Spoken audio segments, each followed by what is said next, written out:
Le bazin maudit de la Tabaski partie 1, cette histoire m'a été racontée par un abonné de Bamako au Mali. Écoutons son témoignage. À Bamako, un riche commerçant malien du nom de Ousmane, connu dans tout le quartier pour sa méchanceté, il n'éprouvait aucune pitié pour les plus démunis.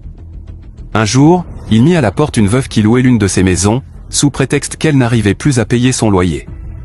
Malgré les supplications de la femme et les pleurs de ses 5 enfants, Ousmane resta impassible. Il les jeta à la rue sans le moindre remords. Avant de continuer, likez la vidéo et abonnez-vous à Balagui. Ce qu'il ignorait, c'est que cette veuve maîtrisait certaines sciences mystiques. Humiliée et blessée, elle lança un sort contre lui.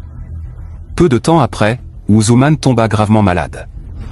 Pendant des mois, il consulta les meilleurs hôpitaux de Bamako, mais aucun médecin ne parvint à diagnostiquer son mal, encore moins à le soigner. À quelques jours de la fête de la Tabaski, Ousmane, désespéré, se rendit chez un grand guérisseur à Ségou.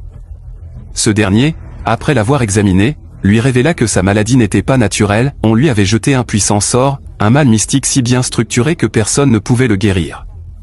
À moins de transférer la maladie à quelqu'un d'autre, le guérisseur proposa à Ousmane une solution terrifiante: transférer la maladie à travers un vêtement. Un bazin. Le guérisseur allait travailler le vêtement mystiquement et Ousmane devait ensuite le porter pour dormir, afin que sa sueur s'y imprègne. Une fois cela fait, il devrait discrètement offrir ce bazin à une autre personne, qui en devenait automatiquement la nouvelle victime. Si tu veux réaliser ce genre de vidéo, achète ma formation via WhatsApp. Ousmane suivit le plan à la lettre. Il acheta un bazin neuf, le donna au guérisseur pour le rituel, puis le porta toute une nuit. Le lendemain, il alla voir Moussa, son jeune apprenti, dans sa boutique de bijoux, et lui offrit le bazin en lui disant: « Je te donne ça pour la Tabaski. Tu travailles bien, tu le mérites. » Moussa, tout heureux, crut que son patron voulait simplement le récompenser pour sa loyauté. Le jour de la Tabaski, il enfila le bazin avec fierté. Mais à peine la fête terminée, il tomba subitement malade. Une étrange maladie que personne ne comprenait. Pendant ce temps, Ousmane retrouvait miraculeusement la santé. Quelques mois plus tard, Moussa mourut.